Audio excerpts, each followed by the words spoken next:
later on as well.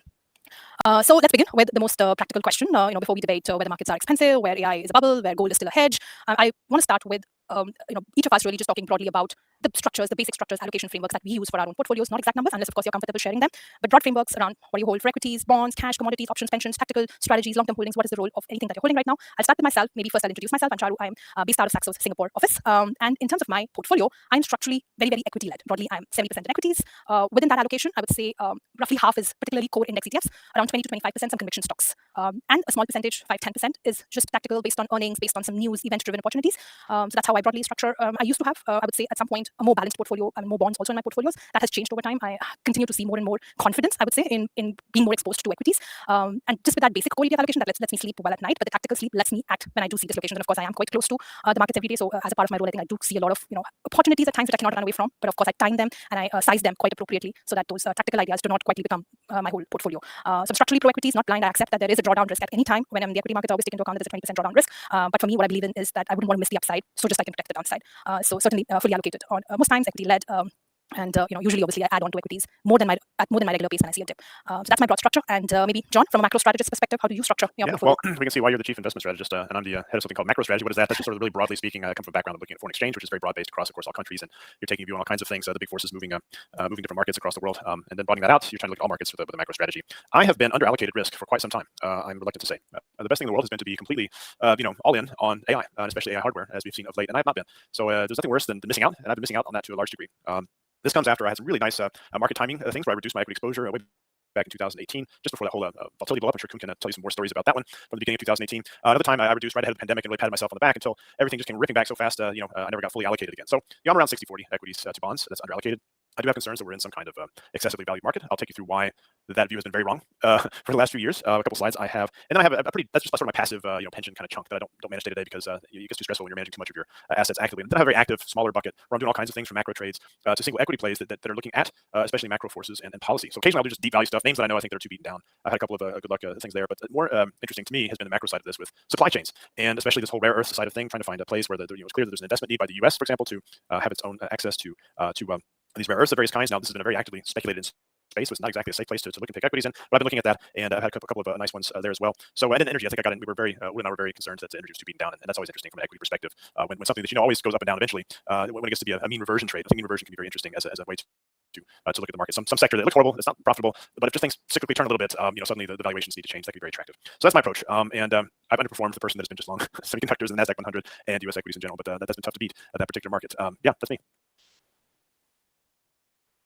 Oh boy, looks like it's my turn. My name is... Don't brag too much, Ole. No, I'll try not to. Well, it depends on what kind of whether this medium or long term we're looking. I'm Ole Hansen, head of commodity strategy, and I think that the last part of that title just basically tells a great deal about where my interest is, and also where I tend to find that I have a little bit of insights because I have to say straight away I'm not an equity analyst. So I like themes, and when I see something that I tend to understand, I get involved. So if you look at my portfolio, you can see my gray hair basically means I'm not like some of the younger kids in this group. I'm probably I'm the one closest to my retirement age. That obviously means as well that a lot of my savings has been built up in property and in pensions. So I still have some cash which I'm playing with, and that is quite heavily into the commodity space. I'm sad to say that I hardly own any technology stocks, but I can see from my pension returns that my pension company does. So I'm not too concerned not having a direct exposure there. So I've really been focusing on commodities simply because I believe we are in a long-term bull market in commodities. It started back in 2020. In my lifetime, we only had two previous major bull runs in commodities. We had one in the 70s, and we had one at the start of 2000 when China joined the economic growth story and drove prices up significantly during a decade.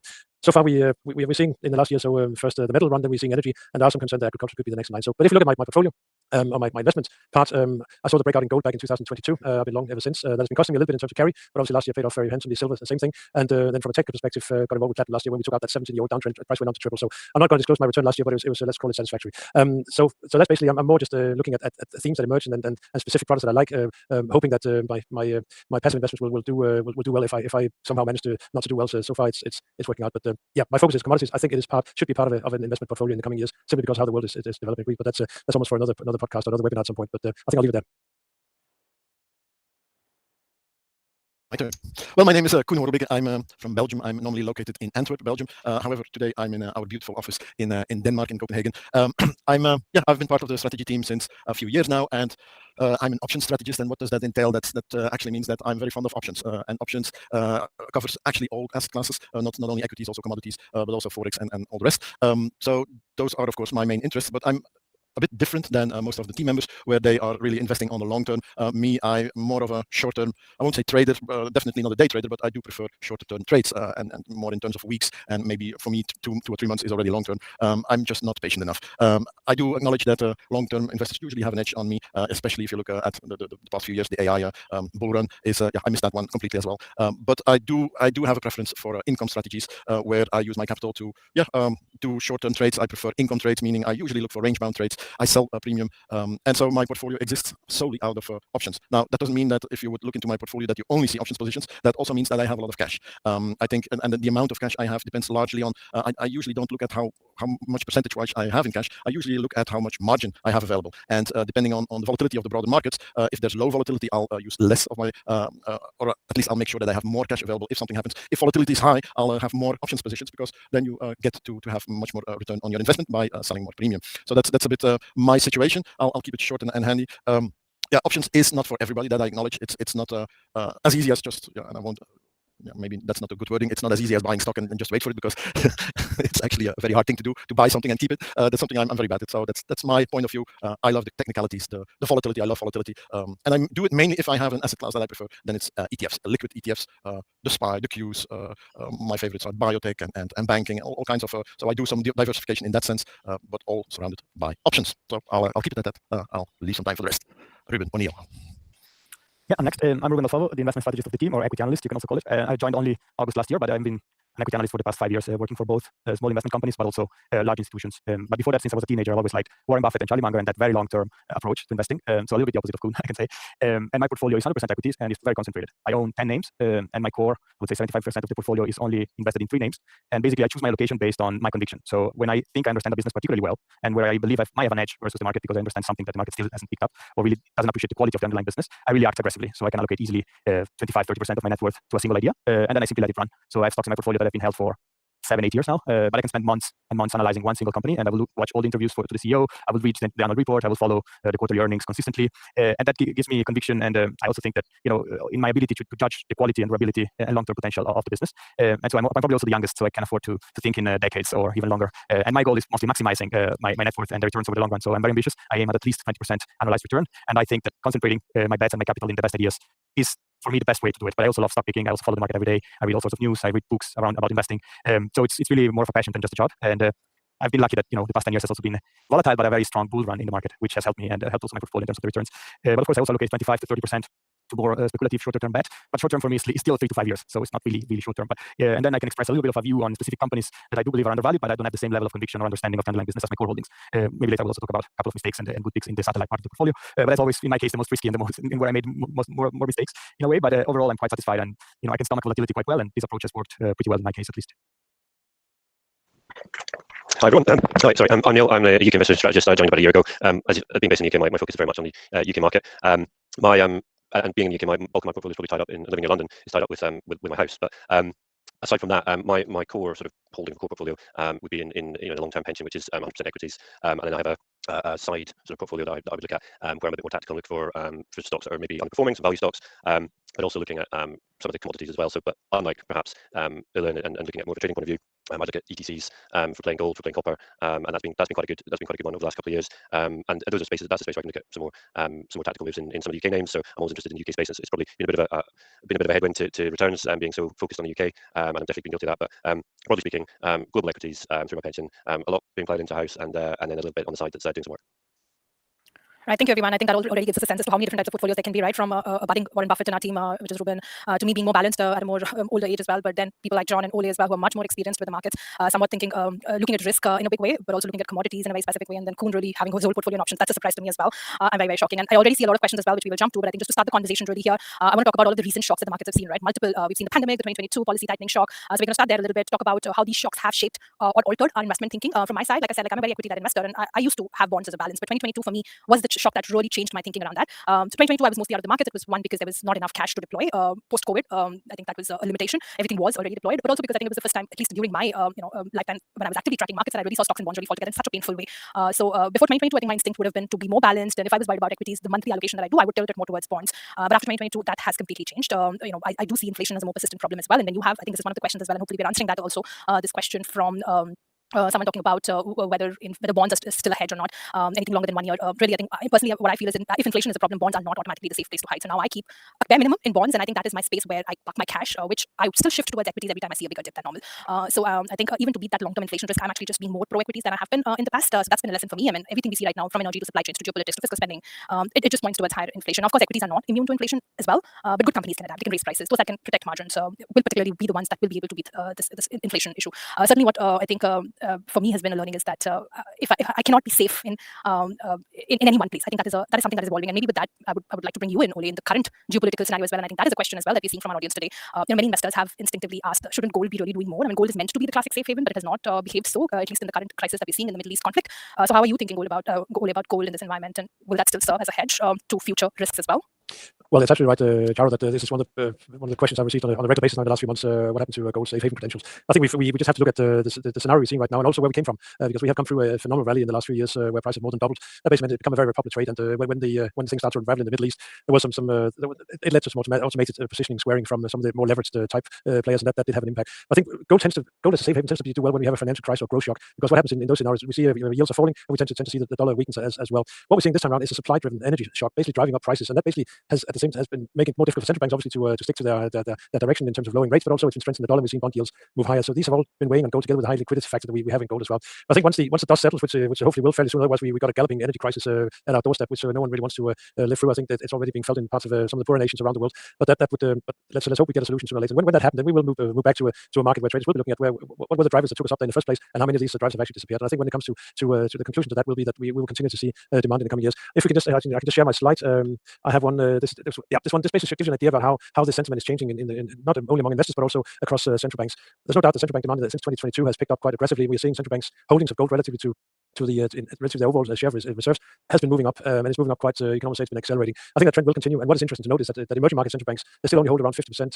They hold only 50% compared to what the emerging markets or the developed market central banks hold. And if the idea is that developed market central bank will not be selling, but emerging markets central bank wants to move in the same direction, then that basically indicates there's quite a significant further amount of gold to be bought in the coming years. And that basically gives you the so-called put in the market, that every time there's a setback in the price, we see demand coming in, and that's for a number of years now has been driven by central banks. But I think the inflation story, the fact that we are seeing a world that is changing, where the market is, where we are worried about the breakdown as we see it in the way things were operated in the past, that is having an impact. Just if you look at commodities in general, moving from a just-in-time basis as we've been for many years, simply because of the globalization we saw in the previous 20 years, where we basically moved to offshore our production to where it was cheapest. That is now changing. It's changed really rapidly. So we're moving from a just-in-time to a just-in-case basis, and that basically means inventory levels of commodities has to be increased, will be increased, and that will drive to ensure a certain level of underlying inflation. I think that is part of the story. If we just stay, well, actually, I think we'll take that a little bit later. But just going, sorry, Well, can you roll back to that slide? I wanted to talk to your slide there. I think there's an additional lesson there on that slide, on that leftmost thing there. So why are central banks flushing their dollars, and why are they buying gold? There's two sides of it. One is the fact that we're suddenly in this new geopolitical situation where there are certain countries, especially China, especially Russia now as well, but others that have seen how the U.S. and how Europe have weaponized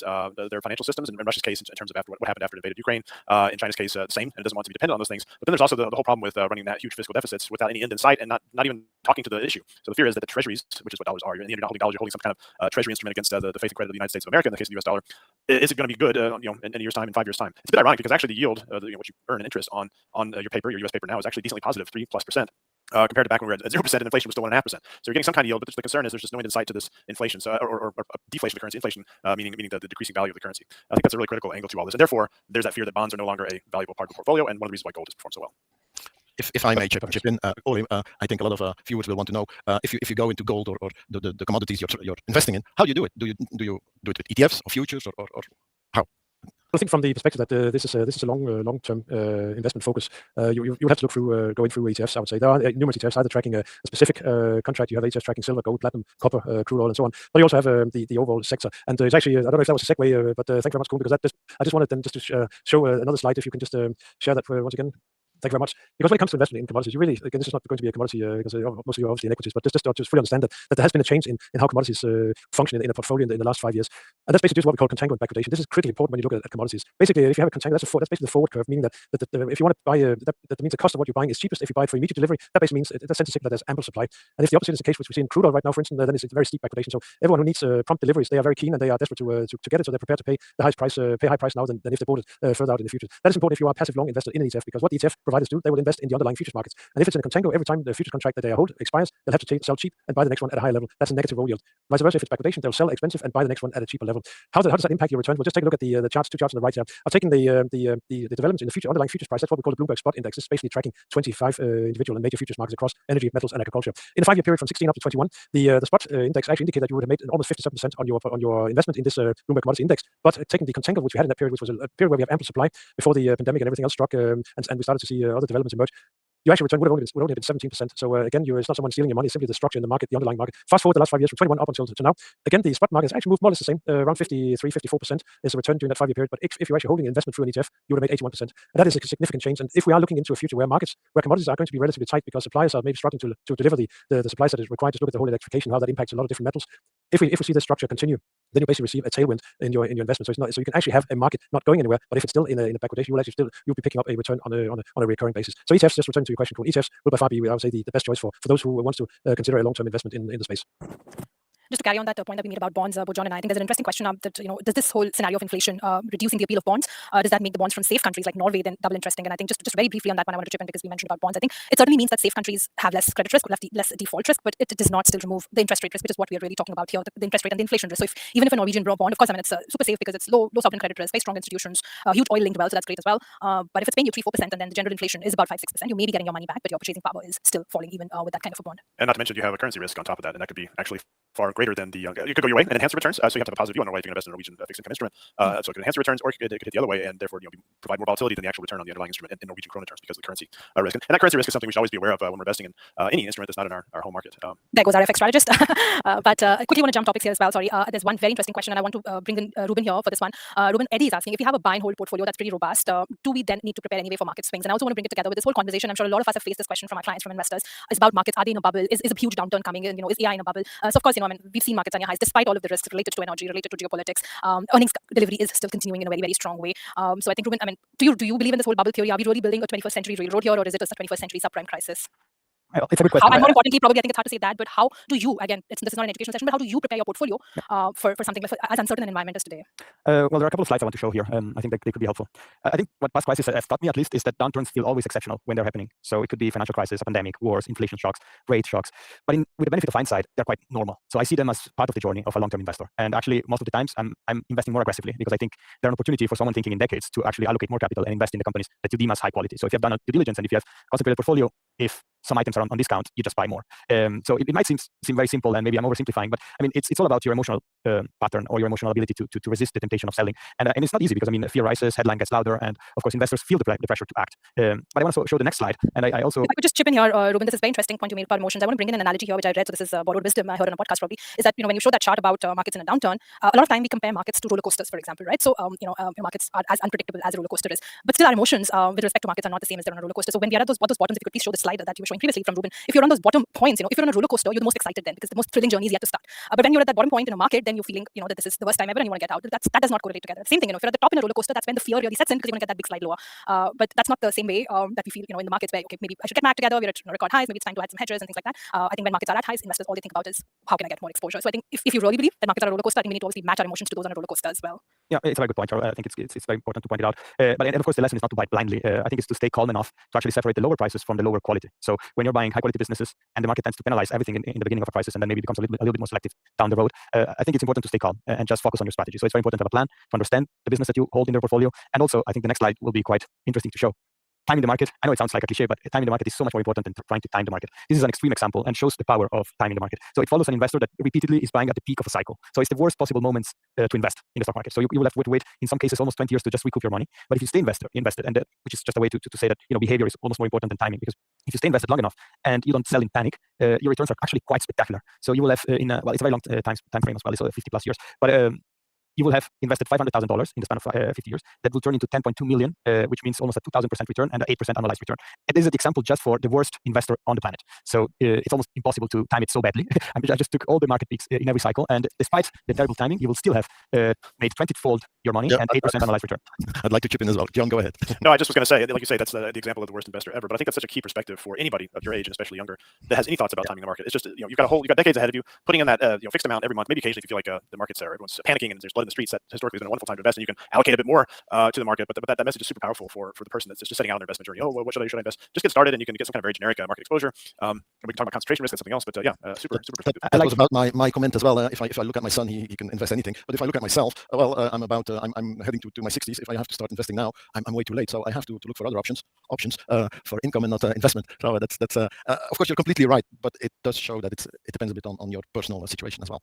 But I want to make this practical as well, right? I mean, I think, of course, this is a good example, and we understand that we should invest. But I think most investors know that the question that they struggle with really is, what should we invest in, right? And of course, we're not here to share macro views and our calls, but I do want to kind of dig into what your actual stock selection strategy is, right? Like Ruben, you said, of course, you are a stock picker and you do, you listen to a lot of the company conference calls and CEO messages and things like that. Personally, if I was to share, I think I have especially when the trade like AI and it becomes so crowded, my personal stock selection strategy is often to go right at the start of the value chain. Right? There's a major structural trend, and this has worked out really well, especially with AI. I would say. I mean, I had Micron for a very long time. If I can share, that's not an investment advice. But if I was to go even further down the value chain, what I invested, this is again not an investment advice, but I looked into. I was very interested to buy TSMC, the Taiwanese foundry. I did that, and then it turned out to be a disaster because I sold it too soon. But I wanted to understand where the value chain doesn't even end at the Taiwanese foundry. Right? Where does it go further? So I invested in this Canadian listed tin miner, Alpha Mint Resources. This is not an obvious AI stock, right? But tin is actually used in soldering. Soldering is essential in electronics and in semiconductor manufacturing. And the more the chips, the more servers, the more circuit boards that the world needs, then you will need more soldering and more tin, and there's just very few manufacturers of TSMC for tin. So I looked at TSMC's suppliers, and that came out to be one of the key suppliers for TSMC, and that's why I took this call. Again, just to reiterate that this is not an investment advice, but is there any of you who would want to share their stock selection methodology, something that our audience can really apply in their day-to-day investments? Well, John, I'll go first because I can be very short. I don't use any of the strategies or the ways you people do. I just look at liquidity and volatility. And if a stock or an ETF or a commodity has a good volatility, I just start selling premium on it. And that's the way I do it. That's the main strategy. You just look at liquidity. Can I trade it? If I'll buy something, if I sell something, will there be a counterparty who will buy it from me or sell it for me? And then is the volatility good enough? So the options prices are high enough. That's my main strategy actually. So I can be very short on that. Ruben, John? I can go next, maybe. Well, in my case, since I have a very long horizon, so I'm looking 20 years from now, 30 years from now, ideally, my holding period is forever. Then the first question I'm asking is, what's not going to change in the next decades or so? So, for example, I'm absolutely not invested in AI because I feel like there's so much changes and innovation that I struggle to keep up with new players coming into the picture, new chip developments, and new competitors, new technology that promises to change completely the industry. So I rather stay within my circle of competence, and I try to find those companies that provide essential services or products that I believe are not going to be obsolete in the next decade or so. So most of my ideas actually come from personal experiences and just looking at my phone, which apps I'm using, and or if I'm working, previously I was working in asset management.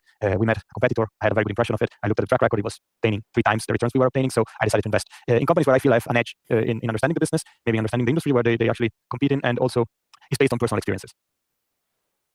And actually, what happens as well, for those that are not comfortable with thinking they can pick winners, if you they've been really rewarded in recent years, for quite some years actually, and just being long the market, because the market has become more and more concentrated as those super successful companies, the Mag 7, and even there's a whole layer of companies now below that, and semiconductors, etc., that have had incredible returns and are actually driving all the returns of the market. So by participating in the index more broadly, you therefore are participating in these superstar stocks. Now that brings us some risks as well, because now you who've just been buying the MSCI World, you who've just been buying the S&P 500, and especially the Nasdaq 100, now you're really long AI story, you're really long Mag 7, and you're super long now as a portion of your portfolio in semiconductor.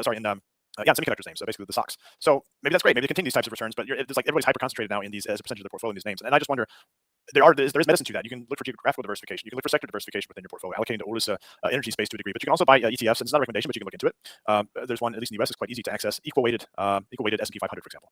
Therefore, if you don't like the concentration, you just kind of want to participate in the median stock out there. That's the kind of approach you can take. So there's, of course, your risk is getting more and more concentrated when you're in a market like it is today. This is the main point. So staying on the topic of risk, certainly top of mind, one of the common questions also being asked is, people like Warren Buffett are holding so much cash, and should I be holding more cash as well? Is this a sign that there's a market downturn ahead? I can see those kinds of questions also flooding our question mailbox of this webinar. But I also want to kind of widen this beyond cash and, again, talk about how do I prepare my portfolio if I am not so that I don't get forced into any of these bad decisions if markets fall. Particularly as you say, John, we are in a scenario where even an MSCI World seems very concentrated. So if at all this whole AI story stumbles, a lot of those investors who actually bought the ETF in the hope that they're diversified and that they'd be okay would be facing some repercussions as well.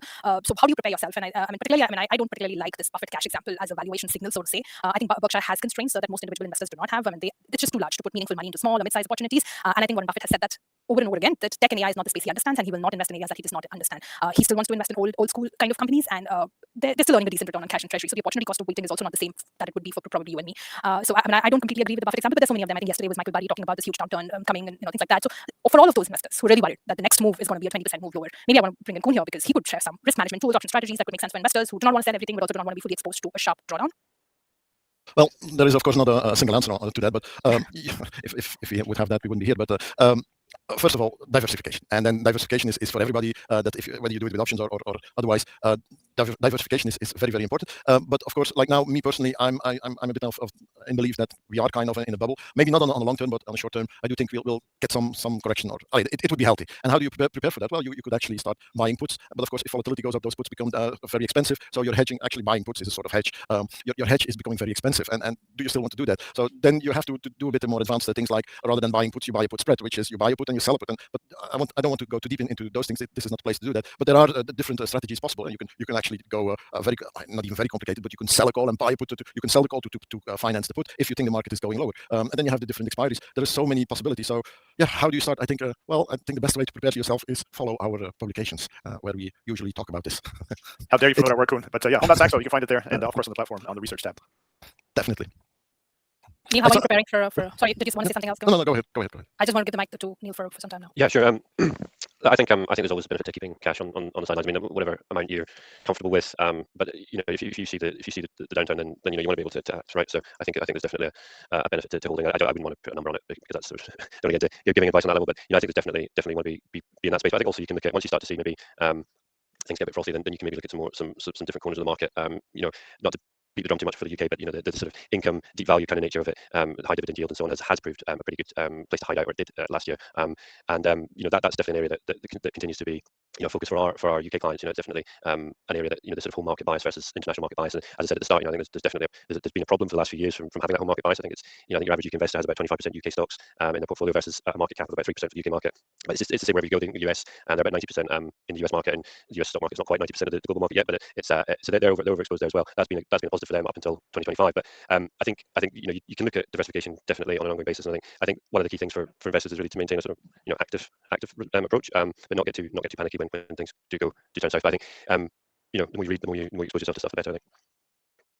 What I have to say is, it's a funny question. How do you prepare for a downturn, right? It's like you always have to be prepared for a downturn, right? More so now, okay, because we're at highs, but these highs have continued, and especially as Ruben's chart showed, right? These highs will continue even if we get a downturn. I could share a quick slide that I have and I usually use for my conversations with clients sometimes. I actually think about my portfolio. This is not specific to the current market cycle. I always think about my portfolio in these 4 buckets. What can I use if markets fall? Liquidity is something I need, not because I want to be able to sleep at night. I sleep pretty well with equities as well, but I want to have it in the side so that if there is a 10% decline today, I can go in more than what I usually go in every month. I sometimes park this in short-term bonds as well. A lot of that actually is in short-term bonds. I will just shift that towards equities as and when I see the opportunity, and then I top up my bond bucket over time with my monthly contributions, which I would have otherwise just put in equities. So I keep this bucket to just make use of dips. Then the hedge one, which we've had quite a bit of discussion on. Is it gold? Is this gold serve as a hedge for everything? It's surely not. We've seen that this year.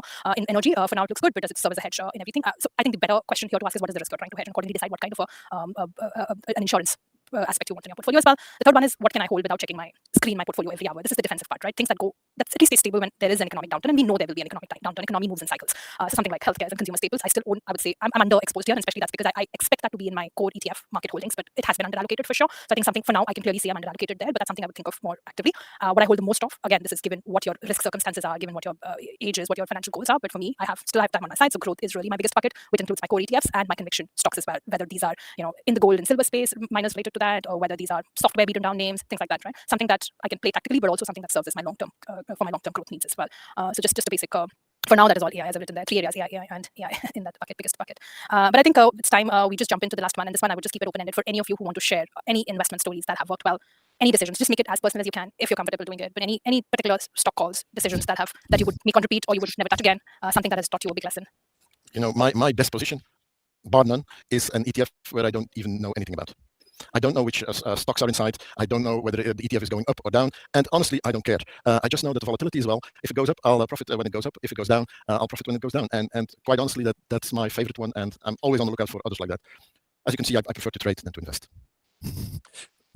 Maybe I can go next. I will mention 2 single names that I still hold in my portfolio, but absolutely not a recommendation. And it's just 2 lessons learned on my side. And it's not a critique on this specific businesses. It's more about the process and the thinking that I have while choosing and stock picking. So maybe if you can show the slide that I have. One is Novo Nordisk, which is a widely held name, especially here in Denmark, where I'm based. And it's a company that, probably I spoke with some people that worked at the company, and I felt like the share were massively hammered and over-penalized, but the underlying business was quite good. And, return on invested capital is excellent, operating margin above 60%, a new CEO, which I think had that right commercial focus to reposition the company. But I think my mistake was that I became too familiar, too comfortable with kind of the consensus view here in Denmark, at least. And I didn't conduct my due diligence in depth. And I also usually avoid those hype names, or at least those names that split opinions and are widely covered in the media. But I just felt that it was just too cheap. And so in the beginning of the year, I decided to buy it more as a satellite part of the portfolio, maybe speculative. Speculative for me is 3 to 5 years, but I just thought it could be an easy way to double my money. But I mean, I learned that a great company is not necessarily a great investment, especially when the company is so highly covered by both analysts in the market, retail investors, institutional investors, medias. And so instead of using my usual independent thinking, I just followed the herd. So it's not necessarily that one company is better than the other, it's more that I didn't follow my plan and my process. So that was a big mistake for me. Whereas the opposite, or one good decision that I made, I think in my opinion, was Aker BP. Is a company that is part of my core portfolio, is an oil producer in Norway. And after spending years in a sustainable fund, I actually came to the conclusion that, there is an ideology around ESG and sustainability that maybe was also a little bit masquerading or making reality a little bit blurry. And so I needed to step outside the comfort zone or the familiar narrative around, sustainability, this long-term megatrend. But I was looking at, the empirical reality of a lot of still IC cars going around, plastic being used. So it's the most traded commodity in the world. And I was seeing also these businesses trading at single-digit multiples, despite having a cost advantage and still 20 plus years of reserves. So I was just wondering, and it's also in terms of portfolio construction, I thought it was a nice geopolitical kind of downside protection trade. And so I decided to invest heavily in an oil and gas name in 2025, which might sound a bit weird at my age, thinking so long-term, but I just found that, the Norwegian krona was also quite weak. And I remember what my colleague John always says, you have to have a view also on the currency. And I had a strong view on the currency. I had a strong view on the company. And I felt the world was too ideologically driven in thinking that sustainability is the future, is a megatrend, and there will be headwinds with this name. But I think evidence should always lead the view, and your independent thinking should always prevail over the consensus view. It's not being contrarian, it's just having an independent thought and analysis that you follow and you stick with. So I just decided to act very aggressively. I sold a few core holdings and I massively invested in this name, which turned out to be quite a good decision for my returns and my portfolio. And I also think it's a good, when you think about constructing a portfolio which is so concentrated, you have to find uncorrelated bets. And I had already taken care of the interest rates in sense of having companies in the financial industry that benefit for a higher interest rate environment, other in other industries that actually benefit for a low interest rate environment. So I needed more of a geopolitical kind of play in the portfolio, and I found this also as a smart portfolio diversification tool. And so one good decision is just because it was independent, was going against the crowd and was going against my own kind of strategy in the place I was working in with a sustainable fund. So just I think the main takeaway here is that you have to be disciplined, independent, and just test your ideas against empirical reality and not just follow the crowd blindly. If I may just chip in, I think I worked for a hedge fund in my previous life for 8 years back in London time, and obviously the main thing we learned back then, because we were very leveraged, was that never get married to a position. I think when you're doing an investment on a long-term basis, you can get married to a position, but also it's very important just from time to time to do a sanity check, just to see whether the reason why you originally entered the position is still valid. And I learned that the hard way years back. That was in commodities, also in the coffee contract, and basically it looked very cheap, but then again, things are cheap for a reason, and they're also expensive for a reason, and expensive can potentially get more expensive, and cheap can become even more cheap. And that's what we saw back then. It was cheap, but it was cheap for a reason because there was massive supply, and we had a big as I mentioned earlier, contango. Basically, every single month, even though the price was not moving, I was losing money, and that was when I learned the hard lesson of fully understanding what kind of impact that has on your return. But I think the main thing, stay married to a position if you still like the underlyings, but also from time to time just do a sanity check. Always ask you the question: would you buy today if you started from scratch, or would you not? And that obviously could lead to a change in your position. So just that's at least some of the lessons I've learned.